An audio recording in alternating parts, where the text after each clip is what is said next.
All right, welcome back to the channel. It's your boy Fanon. In this video, we're going to be in the 135-pound division, where one of the champions, the WBC champion Shakur Stevenson, is giving interviews and running his mouth about Gervonta Davis and saying that Gervonta Davis is no longer a competitive fighter. Let's talk about that, which is probably not going to help him get the fight that he wants in this video.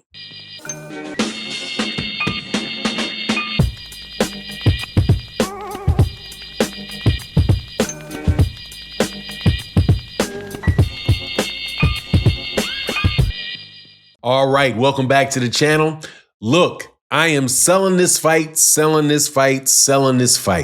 I am going to talk about this fight till I'm purple in the face, and that is the fight between Gervonta Davis and Shakur Stevenson, who I believe are both in the top 5 pound-for-pound, 6 pound-for-pound fighters in the world. The only hesitance that I have about putting Shakur up there is that Shakur really has not had a signature win in his career yet. However, he is a 3-division champion, moving up to 140, more than likely to fight Teofimo Lopez or somebody else. So you have to say that this guy is one of the best fighters in the world. I really do believe he is. And I want to see that fight with Gervonta Davis. What Shakur Stevenson is saying, though, I don't know whether or not that is going to help it. However, there does look like movement in that direction for Shakur Stevenson and or Teofimo Lopez and Gervonta. But before I get into the details and specifically what Shakur Stevenson said, let me welcome you back to the channel. If you're new to the channel, please hit the subscribe button and hit the bell icon so you can be notified of when we release more videos. And if you're a long-time subscriber and supporter of the channel, thank y'all so much. And thank you to everybody that supports in the super thanks of videos like this. It really does go a very long way to helping the channel out. So thank you guys very much. But let's get into this. I love that Shakur Stevenson keeps talking about Gervonta Davis. Now, he's being asked about Gervonta, so it's not as if he's just going out of his way to just start talking nonsense, and I don't believe he's talking nonsense any way it goes, but he was asked in one of his recent interviews about Gervonta, and he said that he doesn't believe Gervonta Davis is a competitive fighter right now. That is because he is fighting Jake Paul in a exhibition fight that will be taking place. I do believe it's November 13th or somewhere around there is going to be the date.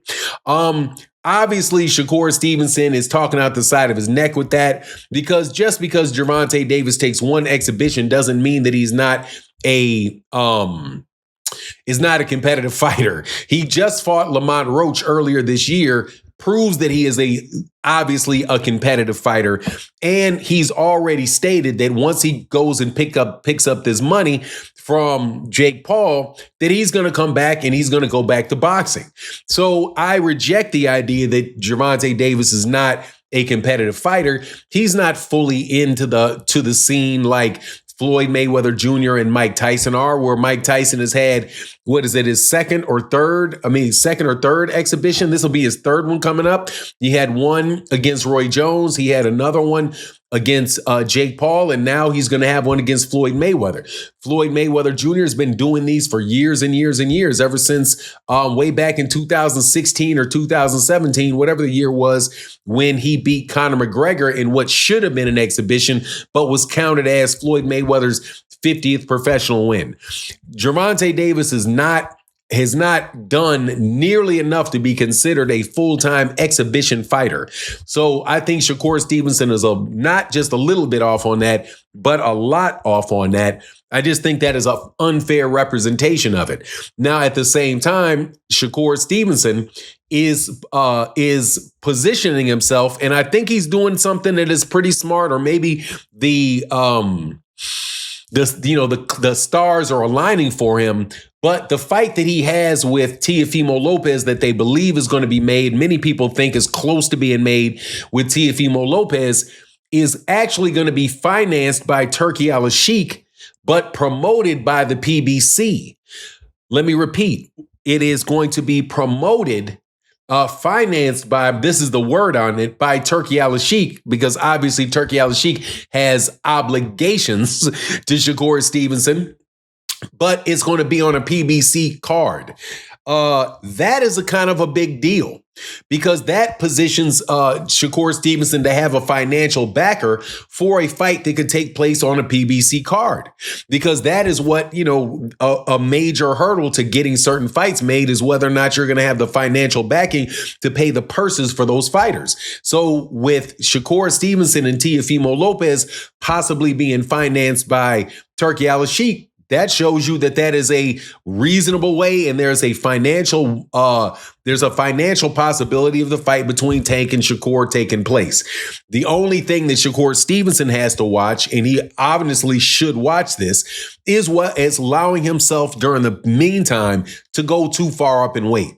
It is a very poorly kept secret that Shakur Stevenson, it was really never a true 126. He was never really a true 130 pounder.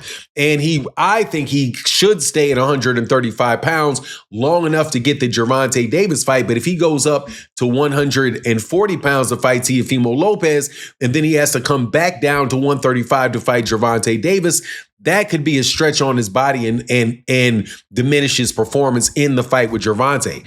And for Shakur, I'm sorry, there's no other route to the superstardom and the money that he wants to make other than ensuring that he gets that Gervonta Davis fight. So my advice to Shakur, which he will not listen to, and he will probably not hear, is that he should try his best to make sure that he can still make 135 pounds. Because I doubt very much if Gervonta is going to go and follow people to 140 pounds. Gervonta Davis is a 130-pound fighter. In fact, when they were doing the comparisons in the height and the weight between Gervonta Davis and Jake Paul, they say Jake Paul is 6'1", and they say Gervonta Davis is 5'5". I am 6'1". I have stood right next to Gervonta Davis. Trust you me, that dude is not 5'5". If he is 5'4.5", I know that little half inch may seem funny, but I'm telling you right now, that is a very, very little guy. He's much smaller than Shakur Stevenson, much smaller than Devin Haney, much smaller. The only people I think are reasonably around his size are the guys that end their career at 135. So while Shakur Stevenson is doing what he should do, talking up the boxing match and all of that, man, please do not get too far up out that weight class, because then you're gonna get hit with a stipulation, which means, bro, we know that you're not in this weight class. So you're not gonna blow up to 160 pounds, 155 pounds, or whatever fight night. You're gonna be within the same realm and same weight of the guy that you're fighting. And when people choose to fight little itty bitty guys, and the little itty bitty guy is the one that has all of the leverage or most of the leverage, hey, man, you're going to have to wind up doing that. But anyway, that's my take on the matter. Please let me know what you think in the comment section. And with that, I'm out. Deuces.